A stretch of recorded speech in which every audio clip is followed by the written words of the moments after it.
어린이를 주님께 드린다고 하는 것은 참으로 기쁜 일이죠. 어렸을 때 자녀들을 하나님께 봉헌하셨던 우리 어른들의 마음도 같다고 생각합니다. 그때가 추억이 되시죠? 저는 이 어린이 봉헌식이 특별하기를 원했습니다. 특별히 어린이들에게, 부모들에게 가장 인상적이고 하나님의 축복을 많이 받는 시간이 되기를 생각하여서 이 봉헌 예식 자체가 이렇게 예배가 되도록 준비해 보았습니다. 제가 오늘 여러분들과 함께 나눈 말씀은 사무엘상 1장 20절로 28절의 말씀입니다. 사무엘상 1장 20절로 28절의 말씀을 제가 봉독하도록 하겠습니다. 한나가 임신하고 때가 이름에 아들을 낳아 사무엘이라 이름하였으니 이는 내가 여호와께 그를 구하였다 함이더라. 그 사람 엘가나와 그의 온 집이 여호와께 매년제와 서원제를 드리러 올라갈 때에 오직 한나는 올라가지 아니하고 그의 남편에게 이르되 아이를 젖대거든 내가 그를 데리고 가서 여호와 앞에 뵙게 하고 거기에 영원히 있게 하리이다 하니 그의 남편 엘가나가 그에게 이르되 그대의 소견에 좋은 대로 하여 그를 젖대기까지 기다리라. 오직 여호와께서 그의 말씀대로 이루시기를 원하노라 하니라. 이에 그 여자가 그의 아들을 양육하며 그가 젖대기까지 기다리다가 젖을 뗀 후에 그를 데리고 올라갈새 수소 3마리와 밀가루 1에바와 포도주 1가죽부대를 가지고 실로 여호와의 집에 나아갔는데 아이가 어리더라. 그들이 수소를 잡고 아이를 데리고 엘리에게 가서 한나가 이르되 내 주여 당신의 사심으로 맹세하나이다. 나는 여기서 내 주 당신 곁에 서서 여호와께 기도하던 여자라. 이 아이를 위하여 내가 기도하였더니 내가 구하여 기도한 바를 여호와께서 내게 허락하신지라. 그러므로 나도 그를 여호와께 드리되 그의 평생을 여호와께 드리나이다 하고 그가 거기서 여호와께 경배하니라. 저는 오늘 이 특별한 시간에 사무엘상 1장 20절로 28절의 말씀을 본문의 말씀으로 하여 이 아이를 주께 드리나이다 라는 제목으로 말씀을 증거하도록 하겠습니다. 어렸을 때에 저에게 형들이 붙여준 별명이 있었습니다. 저희 친형과 저희 동네 형 한 명이 저에게 별명을 붙여주었는데요, 바로 요셉이었습니다. 사실 그 별명을 생각하면 유쾌해야 하는데 저는 지금도 그렇지 않습니다.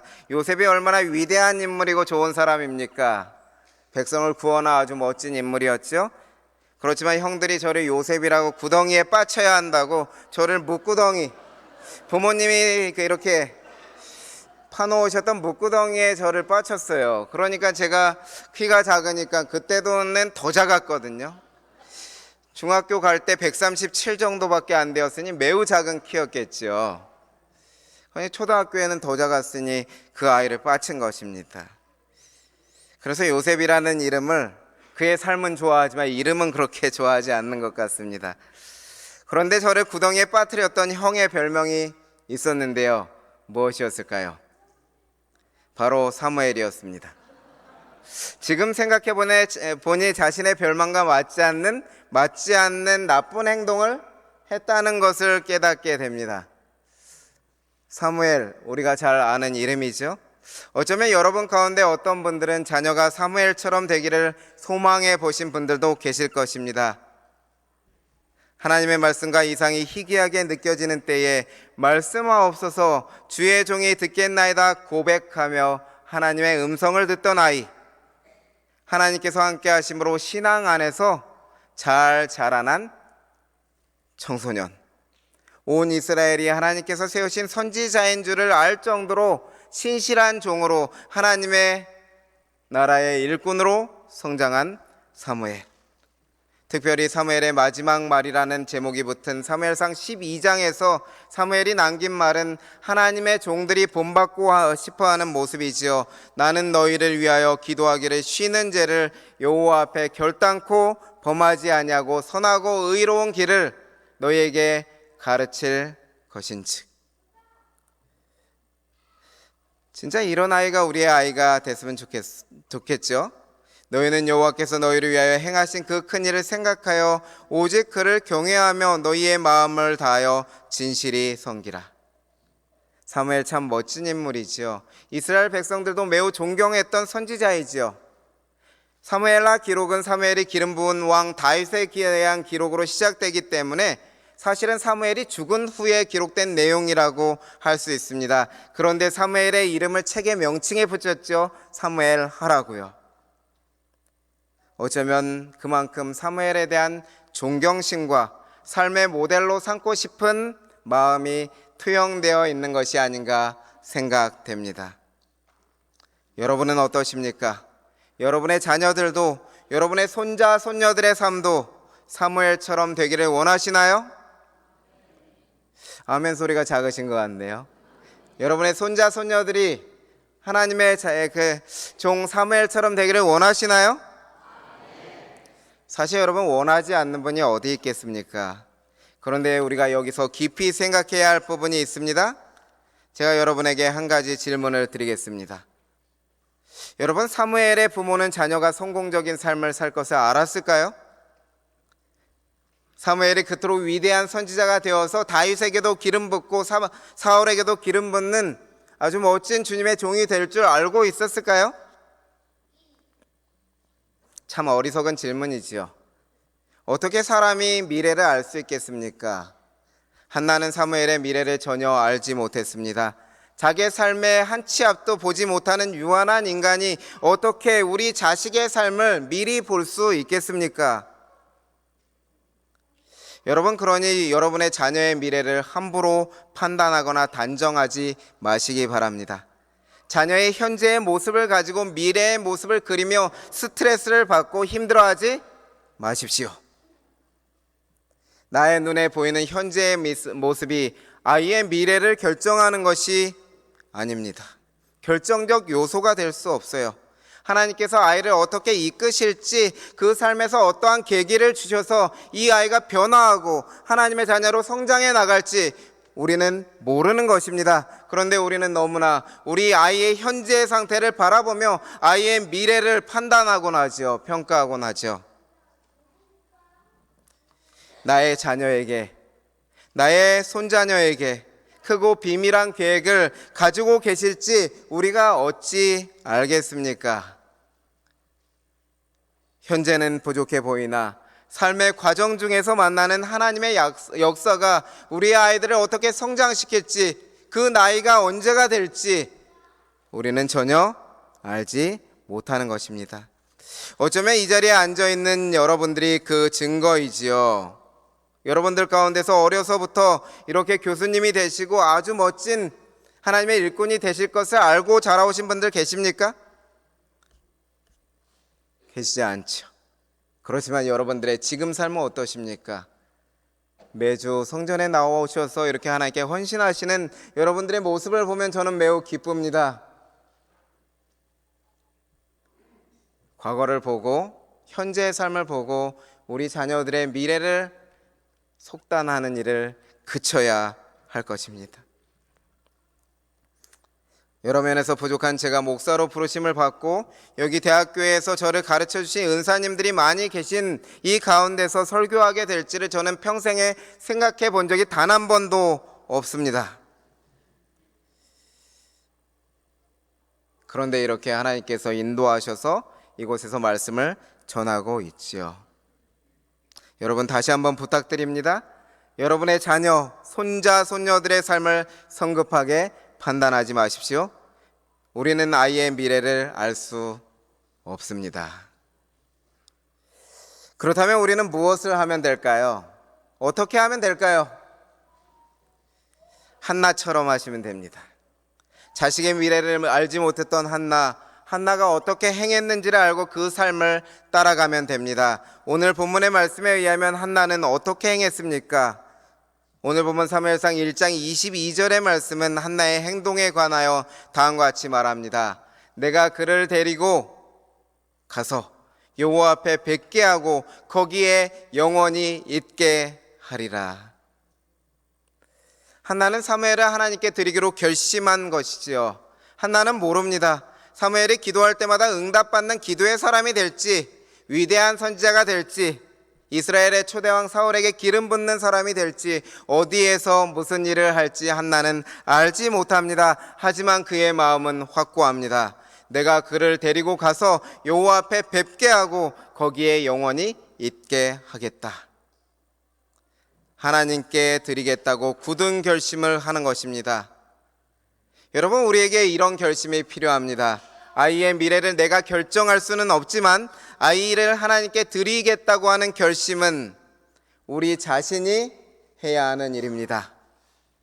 그런 의미에서 오늘 사랑하는 자녀들을 하나님께 봉헌하기로 결심하신 우리의 부모님들, 조부모님들 참 잘하셨습니다. 위대한 결정을 하신 것입니다. 세상 어디에 자녀를 의탁하는 것보다 하늘 아버지께 자녀를 맡기는 것이 우리가 가장 마음을 놓을 수 있는 길인 것이죠. 나이 든 자녀를 두신 분들도 하나님께 자녀를 드리기를 원하신 분들 계시죠? 결심하시면 됩니다.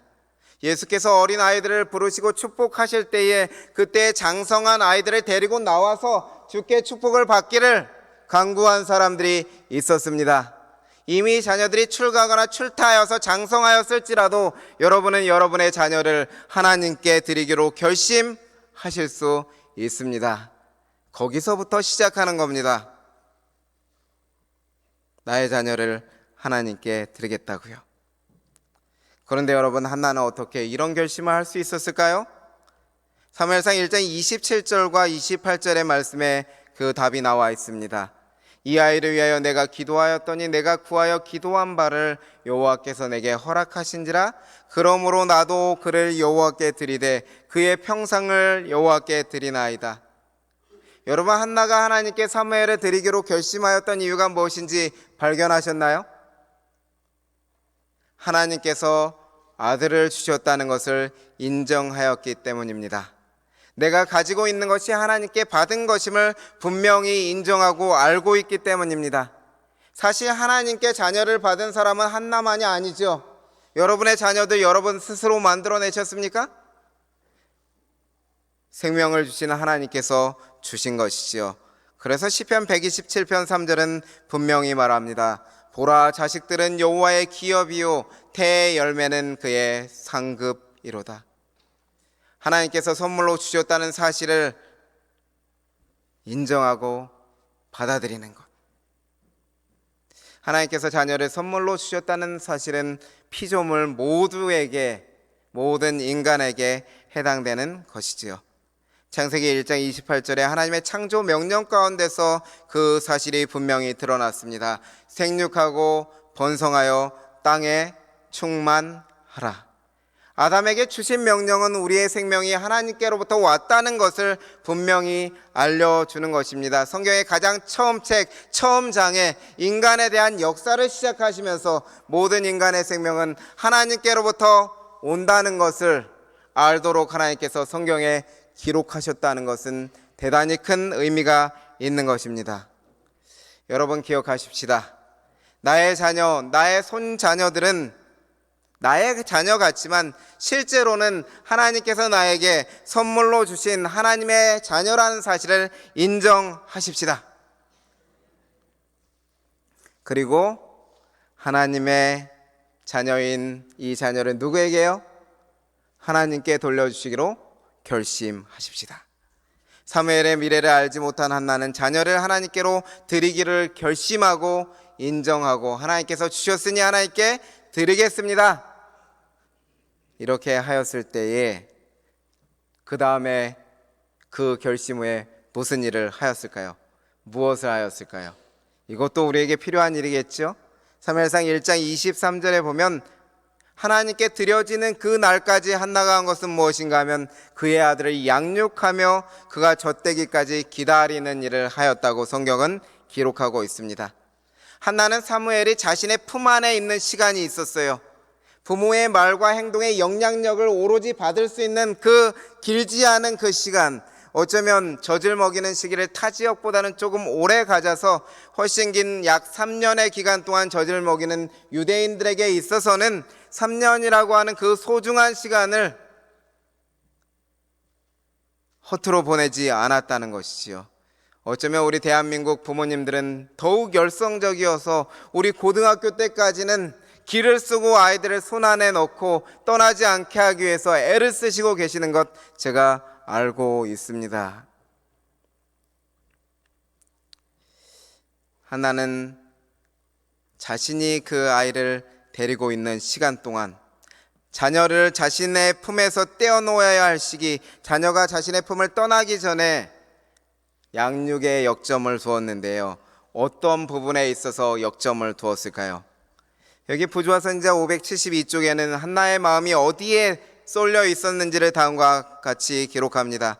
지력이 싹트기 시작하는 매우 초기부터 한나는 자기 아들에게 하나님을 사랑하고 공경하도록 가르치는 동시에 자신을 여호와의 것으로 여기도록 가르쳤다. 한나는 이들 주위에 있는 모든 익숙한 사물을 통해 그의 생각을 창조주께 향하도록 노력하였다. 짧은 기록이지만 한나가 어떻게 했을지 아실 수 있겠죠? 사무엘에게 자신을 하나님으로 여기도록 가르쳤다는 것이죠. 어떻게 그 1살, 2살 되는 어린아이에게 그것을 가르칠 수 있습니까? 복잡한 설명이 필요합니까? 그렇지 않았을 것이죠. 아이에게 말합니다. 사무엘아, 너는 어떻게 태어난지 아니? 아이가 알아듣지 못할지도 모르겠어요. 그렇지만 말합니다. 사무엘아, 엄마가 기도했더니 하나님께서 너를 나에게 주셔서 이렇게 너가 나에게 왔단다. 그러니 너는 하나님 것이야. 하나님께서 너의 삶을 보살펴 주실 것이야. 꼭 아이가 문장을 정확히 듣고 이해해야만 우리가 양육했다고 말할 수 있을까요? 아니지요. 부모의 생각을 반복해서 계속 말하다 보면 그 당시에는 그것을 몰라도 자연스럽게 아이들의 육체의 신비에 마음의 비석에 부모의 말과 보여준 행동들이 새겨지는 것입니다. 아이고, 우리 아가 딸기를 참 잘 먹네. 이 딸기 하나님께서 만들어주신 것이란다. 우리 아들 꽃이 신기하구나. 하나님께서 우리 아들 기분 좋으라고 이렇게 말씀해 주셔서 그 하나님이 너도 엄마에게 주셨단다. 저기 날아다니는 새 보이지? 하나님께서 만드신 참새라고 불러. 그냥 참새라고 알려주지 마시고 이 참새는 하나님께서 만드신 것이야 하는 것을 자연스럽게 이야기해주면 아이의 마음의 신비에 하나님이 새겨지는 것이죠. 아이의 생각을 창조주께 향하도록 그 어린 기간 동안 한나는 이렇게 애를 썼습니다. 아이와의 함께하는 삶 속에서 노력하는 것입니다. 그러기 위해서는 부모가 먼저 사물을 통해 생각을 하는, 하나님을 생각하는 능력을 키워야 합니다. 그 노력을 먼저 해야 되겠지요.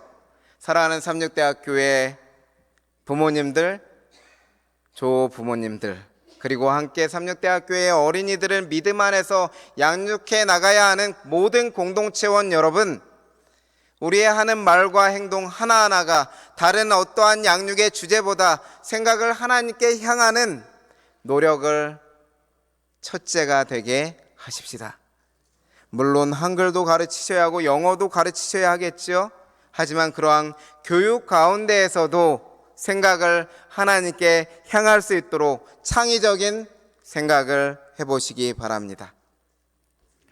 그렇게 한나를 통해 양육을 받은 아이, 이제는 어머니의 품을 떠날 때가 왔습니다. 이제 사무엘은 어머니의 품에서 벗어나서 성전에서 살아야 하는 것입니다. 성전에서 수종드는 여인들의 양육을 받고 엘리 제사장의 양육을 받으며 자라나야 하는 것이지요. 어머니의, 아버지의 영향력에 한계가 생겨나는 것입니다. 시간과 공간 모두 아이와 떨어져 있어야 합니다. 아이와 연락할 수단도 없습니다. 매년 남편과 예배하러 갈 때 손수 만든 옷을 가져가서 전달해 주는 것 외에는 할 수 있는 것이 괜히 슬퍼집니다. 별로 없어집니다. 전적으로 엘리와 성전에 수종드는 여인들, 성전에 거주하는 레위인들의 영향력 아래에 있는 그 아래에 아이가 있게 되는 것이지요. 마치 우리들의 자녀들이 성장해 나가며 부모의 영향력 아래서 점점 벗어나는 것 같은 모습이 한나와 아들 사무엘의 관계 속에서 연상되는 것입니다. 여기에 오늘 제가 여러분들에게 드리고 싶은 마지막 말씀이 있습니다. 이러한 상황에 놓인 부모라면 무엇 해야 하겠습니까? 이미 내 손을 떠났다라는 생각이 드는 아이, 이제 더 이상 나의 힘으로 제어되지 않고 자아 의지가 강해져서 자신의 스스로의 선택을 더 믿고 나아가려는 이 아이들, 이미 독립해버린 자녀들을 위해서 내가 할 수 있는 것은 무엇일까? 사실 그것이 오늘 이 자리에 앉아있는 많은 분들의 가장 큰 과제가 아닐까요? 한나는 과연 무엇을 하였을까요? 사무엘상 1장 26절로 27절의 말씀을 다 같이 읽겠습니다. 한나가 이르되, 시작. 한나가 이르되, 내 주여 당신의 사심으로 맹세하나이다. 나는 여기서 내 주 당신 곁에 서서 여호와께 기도하던 여자라. 이 아이를 위하여 내가 기도하였더니 내가 구하여 기도한 바를 여호와께서 내게 허락하신지라. 아이를 낳지 못하여 괴로울 때에 하나님께 탄원의 기도를 드렸던 한나, 기도하지 않았을까요? 만군의 여호와여, 저의 괴로움을 돌아봐 주십시오. 저를 잊지 마십시오. 저에게 아들을 주신다면 그 아들의 전생애를 하나님께 드리고 그를 나실인으로 구별하겠습니다. 엘리 제사장에게 자신을 여호와께 기도하는 여자라고 소개했던 한나, 이제는 장신의 양육 아래서 벗어나는 사무엘을 위해 기도했음이 틀림이 없겠죠? 아이와 헤어진 후에도 한나의 기도는 멈추지 않았습니다. 매일매일 아들을 위하여 기도하였습니다. 특별히 아들이 필요한, 부모로서 제공해 줄 수 있는 유일한 것이라고 말할 수 있을지도 모르는 그 의복을 예비하여 갈 때에, 그 의복을 바느질하여 만들 때에, 그 바느질하는 가운데서도 한나는 자신의 기도를 그 옷에 담았다고 하는 사실입니다. 그 작은 예복은 올마다 순결하고 고상하고 진실하게 되기를 기원하는 기도로 짜여져 있었다. 하늘이 귀중히 여기는 위대함, 즉 하나님을 영화롭게 하고 그의 이웃에게 축복이 될 수 있도록 열렬히 탄원하였다. 사랑하는 삼육대학교의 성도 여러분, 기억하십시다. 기도는 시간적으로, 환경적으로 나의 영향력을 벗어난 나의 아이에게 가장 강력한 영향력을 행사할 수 있도록 도와주신 하나님께서 주신 강력한 도구입니다. 자녀를 하나님께 드렸으면 어쩌면 하나님께 기도하는 것이 당연한 것입니다. 자녀를 위해 무언가를 해주실 때 여러분, 기도로 옷 입히시기 바랍니다. 자녀 학원을 알아보시면 기도하고 알아보세요. 그냥 전화하지 마시고 기도하시면서 전화하시기 바랍니다. 손자녀의 간식을 해주실 때도 아이의 건강을 위해서 이것을 먹고 탈나지 않도록 기도로 해보시기 바랍니다. 우리 자녀들에게 김치를 해서 나르시는 어머님들 계시죠?